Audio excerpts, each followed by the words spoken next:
Remember, if you don't prioritize your life, someone else will. Greg McKeown. My friends, you've got to set aside the time, 10 to 15 minutes each and every day.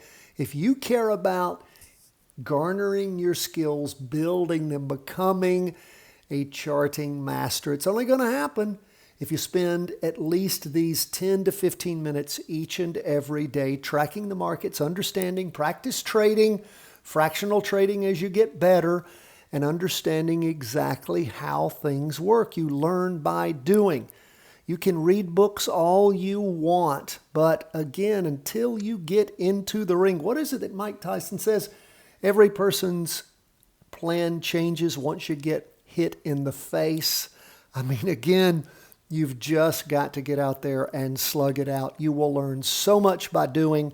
You will not learn it by reading books. Yes, you can garner that initial knowledge, but you've got to put it to use. Let's jump into these charts and see where things are. We see everything up for the day except gold. Now, S&P 500 up 1.07%. Now, we saw where things, again, had punched down last week. We've been talking about this since the beginning of the week. Have not hit the low of last week. In the down move, we had all that volume. We have okay volume now. You know, we're into Wednesday, so we still have Thursday and Friday to go, and we're close to that average line. We look at the 2-day chart that is now finished drawing. It is just below. We got a green spinning top right at average volume after that high volume in the down move, that prior 2-day. So we're looking, waiting, watching, seeing. Is the market, so has it sort of reached its low yet? Is it turning around? We have 3 days of up movement. The end of the day, just pushing through that weekly trend line on our smallest and least important chart. Again, when it comes to charts, the weekly chart, our biggest chart, as we like to say, all things move in the direction of the largest chart, or at least they tend to do so. So when that large chart is heading down, that is telling us, of course, that we've got a lot of downward pressure. The trend is your friend until the end. Do these 3 days of up movement portend its ending? We don't know yet. We're just starting to penetrate that weekly trend line on just the half day. 2-day hasn't done it yet. Weekly hasn't done it. So we'll be keeping a close eye on things. Of course, all the rules for your profit and loss bands, all those kind of things come into play if you're still riding the downtrend. Now, I can almost say ditto when it comes to the NASDAQ 100, very similar. In fact, we've got a spinning, we have a doji here really, less than even a spinning top on that 2-day chart. And again, just penetrating on the half day. So we will pay close attention.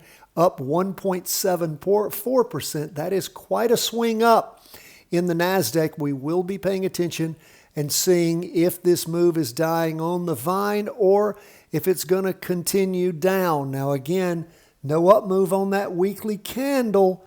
It is getting smaller, so we will pay attention. This is going to really, as we get toward the end of the week, we'll see which way things are really going. Now, as we look at bonds, we can, of course, see, how did that get set on auto? I want that off. There we go, so I can move things around. So as we look, we can see that we have breached we started breaching it on that prior 2-day candle. On this current one, representing Tuesday and Wednesday, we have busted through it. We've got 4 of our half-day charts busting through it.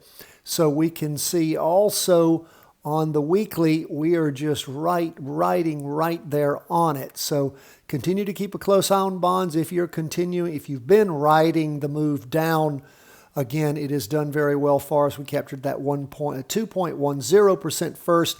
Let the other half of that practice trade ride. So do keep a close eye on bonds. We've seen this happen before and then rotate back over. So do pay close attention. Let's see where things are going to go. They sure have been bobbing down at this bottom for quite a while, for many, many days. So we'll keep an eye on it. Gold up a little bit down a little bit for the day. We saw where gold moved down yesterday and today, just above that weekly trend line on the half-day chart, spinning top on the 2-day chart. And of course, you can see where over the last, going into the second week now, we're about where we were, and we're just sort of hanging there. So we do see, the volume decrease this last week. We'll keep an eye on this one, almost up to the average volume and 2 days to go. So let's see if gold's going to take off again. And lastly, Bitcoin up 0.46%. See where Bitcoin's been sliding in these last few days, trying to gain a little bit of energy. Haven't reached the high that we set 2 weeks ago. 1 week ago. Close to it, but no cigar. We can see where we hit that high on the Wednesday, Thursday of last week. So again, up 0.46% for the day. And again, good to see Bitcoin popping up a little bit for the day. We'll see if that continues. Patreon members have already recorded for you the Charting Cryptos, Commodities, and Currencies, along with the 3-wave trades. You can find those at the Patreon page. God bless, my friends. All the best from the whole team at Charting Wealth World Headquarters.